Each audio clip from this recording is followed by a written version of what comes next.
All right, let's do this.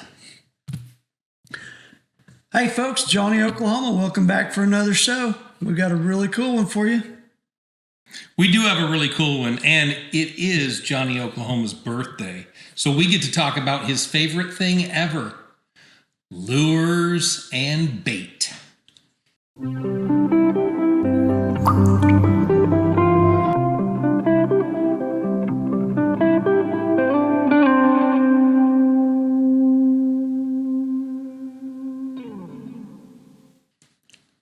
It's hard to say no to that. It is hard to say no to that. So tell us who you are.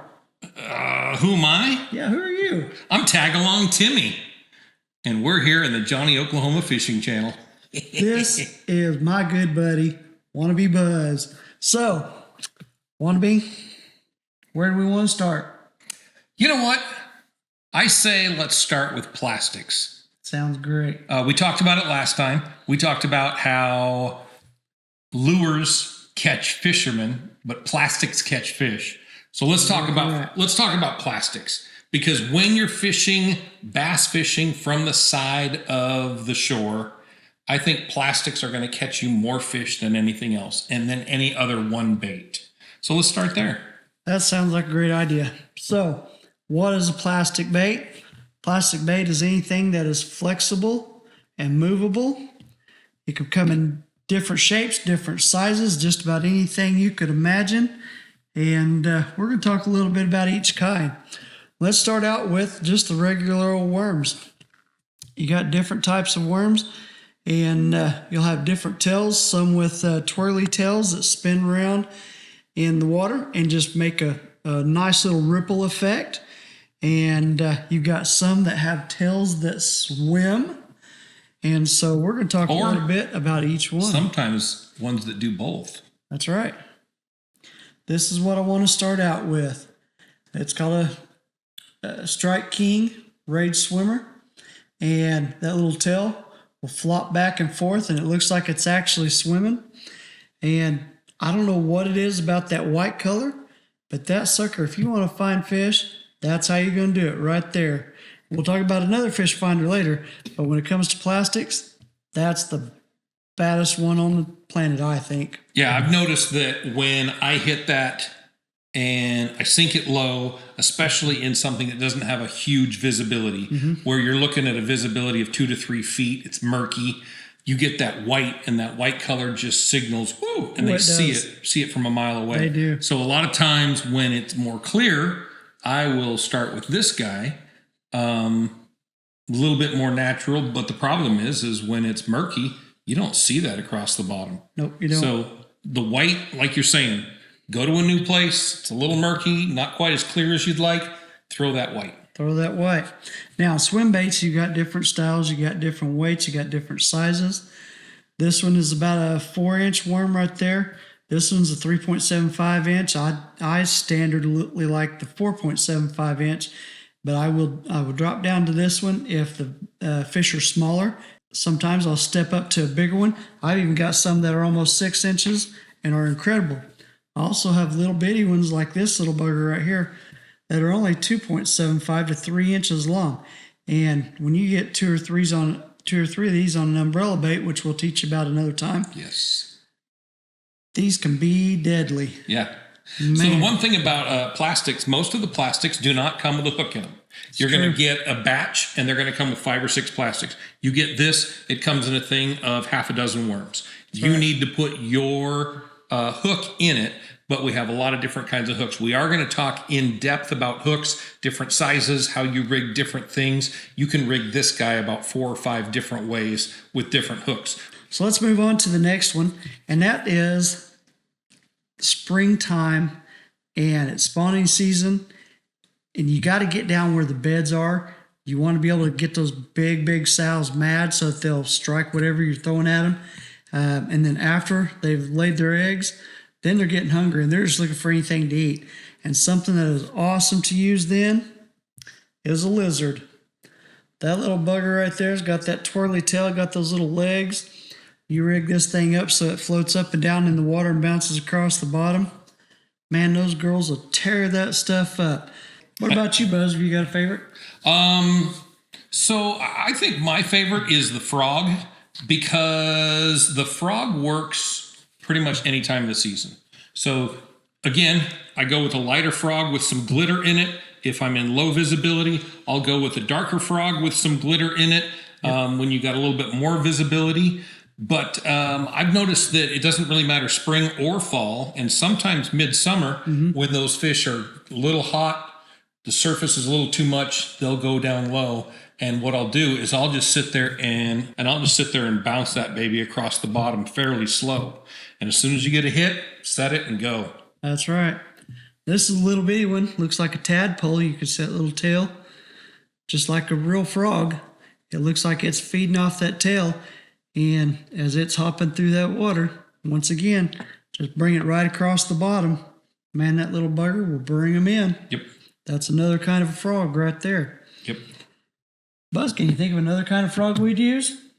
So as soon as you see, or as soon as I see that there's a lot of coverage on the water, whether it's lily pads, whether it's grass, whether whatever it is, or something on the surface of the water, and anytime you're going to send something in with 2 treble hooks, you're just going to sit there and drag stuff in all day long. I go to the plastic frogs. We want to drag stuff in. Okay. Just not the grass. I was going to say, hey, can we come fish your pond? We're going to drag all the grass out and throw it on the side. No, we're not. No, we want to drag the fish out. That's right. So how would you do that with a frog? So you've got these frogs. Now these you do not put hooks in. We're going to show you some up close and personal pictures, but these have 2 hooks in them and they are filled with air, and you can pop them and they will sit on top of the water. When they come up to a lily pad, you can just sit them and pop them right across that lily pad. And when they hit water again, they'll go down to the water. Now, I've found that the best colors for me is the bottom of the frog. The top of the frog, I don't really see a difference between colors. The bottom is white if it's either no sun out or it's starting to get dark, or really light, same thing, or dark and black when the sun is out.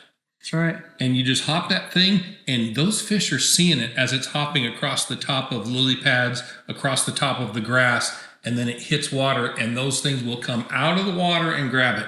And when they grab it, they pinch down, and when they pinch down on the body, then the 2 hooks that are up top will show themselves, and that's what you catch them off of. They also make these, it's the same kind of idea, but here's one that's a spider, and again, bite down, boom, the hooks show. Now the legs on these, as you can see, are just little flimsy strings. But what's cool about these, and you find these on skirts on spinner baits and things like that, and jigs. But what's interesting about this is when a frog is swimming through water, he reaches out with his back legs, opens up those feet, those webbed feet, and push that water away. And as it comes around, it closes those up, and so that fish can or the frog can glide through the water. These give the same effect. When you're moving these across the water, they spread out and then come back in and kind of spread out in a pattern when they go out. Kind of looks like a frog's foot, and then comes in and gathers up at the back as they come forward and glide. And so it looks incredibly like a frog to a fish anyway. The next thing we're going to talk about is tigers. Tigers? Have you ever watched a tiger show or people that train with tigers? Everybody that trains with tigers will wear a hat, and on the back of their hat, they have 2 eyes drawn. What about Did you know that? One guy that had the mullet from here in Oklahoma. Yeah. Yeah, that was a different kind of tiger, though. I don't think so. He thought he was a king. Yeah, okay. But tigers, if you turn your head away from them, they have a natural instinct to attack you. That's right. In fact, if you look at the back of tigers' ears, every tiger has a little white dot on a black ear. It looks like an eye looking back at you. Right. And it's something that's developed from thousands and thousands and thousands of years. But the idea is this. If you know that if you turn your head, that tiger is going to attack you, you're going to do something like wear a hat with eyes on the back of your head. Right. Fish do the same thing. They have the same triggers. One of their triggers is a dying fish, a hurt fish, a fish in distress. They will go and bam, hit it. They'll So nail a it. lot of our lures, and next couple of ones we've talked about, as well as the poppers, they are triggering that instinct of the fish. Oh, there's a fish in distress. I'm going to wham.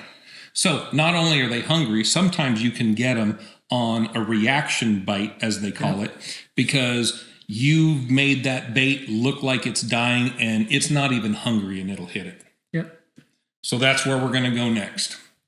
All right. So let's talk about topwater baits that will create that reaction. We're going to start out right here with this one. This is called a Zara Spook. This thing just is real simple. I mean, that's the whole body right there. And what happens is you just take your rod tip and you pop it towards you just a little bit at a time. And as you do, this thing will dance to one side, then the other. And it'll go back and forth. Yep. You can do it fast. You can do it slow. You can pause in between. And a lot of times when that pause comes and it stops just before you take it off again, that's when they're going to nail them. And that thing just acts like it's really confused, like it doesn't know what it's doing. Yep. That is an old bait. I've had that in my tackle box for I don't know how many years, and it hasn't worn out yet. What do you got next there, Buzz? So I think right along the same line is what we call the jerk bait. Now the jerk bait's going to come in many different kinds of shapes and sizes. This is going to have a very small lip on the front. These actually don't have a lip on the front. They're going to aim up. But again, it's very similar to the stick bait, how you fish it. You're going to pull it and it's going to go to one way or the other. So it'll go right and you let it kind of glide. And then you pull it again and it's going to naturally want to come to the left.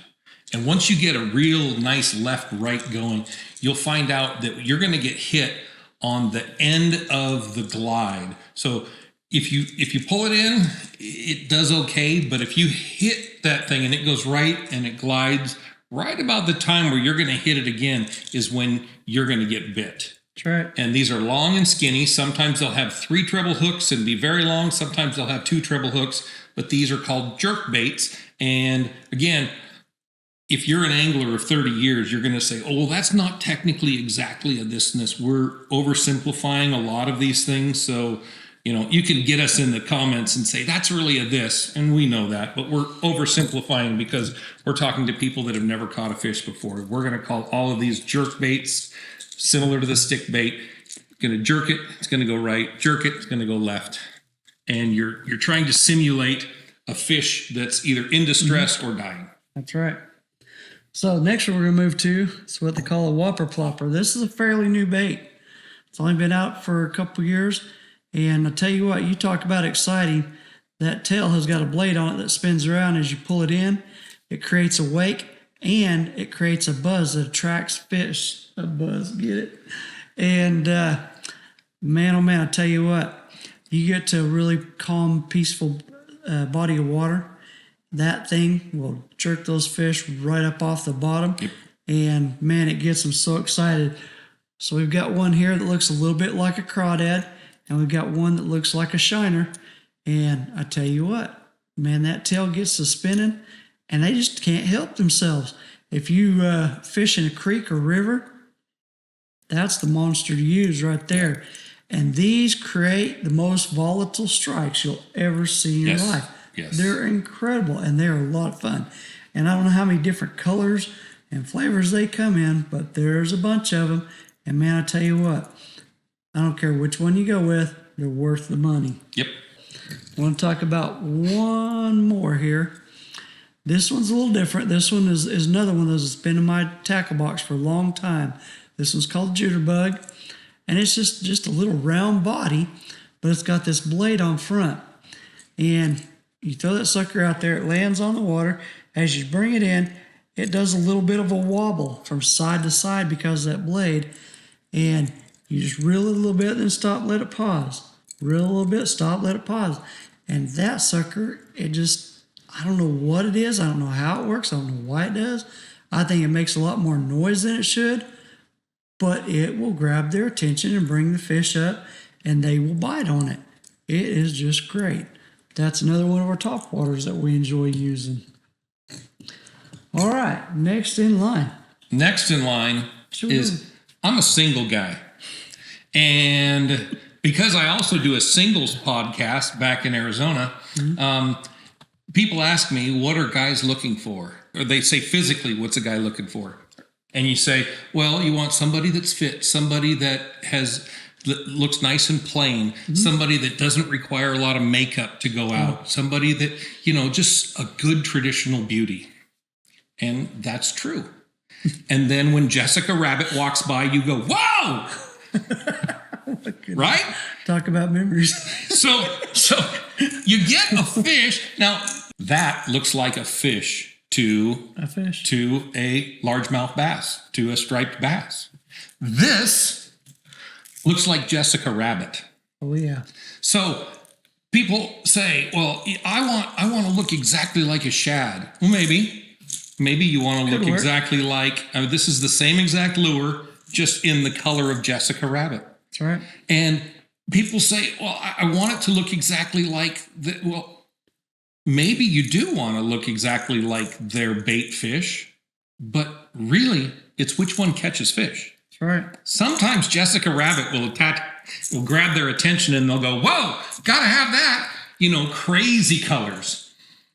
So these guys, they float, and the best way to retrieve these is bring them in and they'll sink and swim, and then you stop and they'll kind of go to the surface, and then you bring them in and you're playing with a certain depth. So let's say like right now in the spring, you want something like this. You want to keep them between about a foot underwater and 3 feet underwater, depending on how deep your water is. So we were off at a place that probably was 6 feet deep max. So you don't want to try to go 12 feet and drag the bottom. Nope. So what you're trying to do is you're trying to get them to about 3 feet, let them come up to the surface, get them back down to about 3 feet. And that's what you're trying to do with these. But the idea is it doesn't matter if it looks exactly like the bait fish they're after. It matters that it catches fish. What matters is that you give the fish what they want, because they're going to bite. They're going to tell you what they want if you learn to listen. Let's take a quick look at this lure right here. It's that exact same thing as those. Yep. But it's got two differences in it. Number one, you can hear this one. I hold those hooks still. You can hear those rattles. Yep. This one doesn't have the rattles. This one's quiet. You can see those have flashier different colors. This is a translucent bait. Good thing about this is it's going to pick up light in the water and reflect that light and cause it to shimmer and shine and glisten a little bit different. This thing is going to be real quiet. You're going to use this where you got just light cover and the fish are a little more exposed. That one is going to bring them out, and it's going to get them biting. It's going to make them want to eat. That is a great little bait right there. That is a great bait. And the funny thing is I had 2 of them. One of them broke, so I had to get another one. I bought this in a 5-pack from Temu, a 5-pack of lures for $6.50. Mm-hmm. That's $1 a lure, $1.25, $1.35 a lure shipped to my door. You don't have to break the bank, and you don't have to have some magic one. If you get the one that fits your location, this one's perfect in light sun because it's got a holographic strip down the middle, and as it's wiggling, it really shines well. Now both of these, like we said, are a cross between a top water, but with the lips on them, they're also known as shallow divers. This one right here is only going to go down about a foot, foot and a half. This little bitty lip right here is not going to allow it to go very far. This one right here, probably going to push you somewhere between 3 and 5 feet, which is going to be, both of these are going to be great in the springtime when it's time for the fish to start laying their eggs and spawning. And so those are great things to have in your tackle box. Yep. And I have a ton of different sizes, different shapes, different colors. Mm-hmm. I've got little ones, I got big ones. The bigger the lip, the further it's going to be able to dive. This guy will go 12 feet if you bring him in on a standard retrieve. Yep. But so let's talk about some more of those deep divers. What else have you got over there? Yeah. Let's take a peek at this. These are all the things that I was raised on. These are the lures that I know. The retrieve comes from the top. As you bring them in, they swim like this through the water, and they do not float. They will sink right to the bottom. Right to the bottom. So they're great for fishing from a boat. They're great from fishing close to a dam. Some of the places that we fish, these are terrible because they sink to the bottom, and all you do is bring in grass and goop and moss, and you're basically cleaning out the bottom of the pond and not getting any fishing done. So I don't use these quite as much unless I'm in a little deeper water. That's right. And these are called a lipless crankbait. All right. So this one, as you can see, it has different things on top and bottom. You look on top and it looks like it has little bitty legs like a centipede. Just a bunch of little legs. On the lower half, it looks like a crawdad. It's got two little crawdad pinchers and two long tentacles that stick out in front of it. And that brings up a really important point about plastics. One thing you'll notice is a lot of plastic will have ribs on it. This one has ribs on it. This one has ribs on it. This worm has ribs on it. The salamander has his little feet on it. And what happens, these little things right here get inside of a fish's mouth and they feel all those different things. And boy, it just makes them chomp down even tighter because it feels like it's trying to get away from them. So when you're looking at your plastics, choose things that have a little bit of character to it.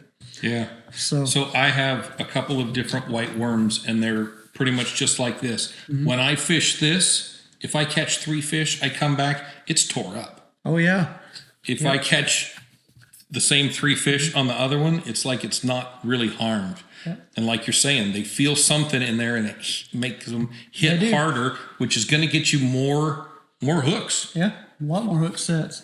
And that's, like I said, I use this one in a 4 3/4 inch. And I tell you what, they grab hold, they don't want to let go, but it tears that dadgum head off right there. And then on top and bottom, there's a little groove in here where you can countersink your hook so that you can run it weedless. Right where that hook goes in, man, that thing will rip right in half. Yeah. After about 3 or 4 fish, it's done. Yep.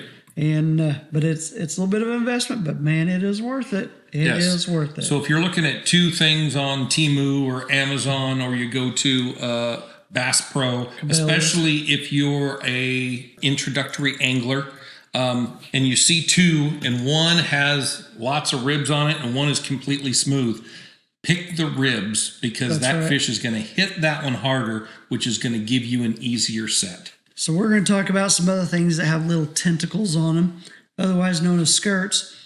And we're going to go to the good old-fashioned spinner bait.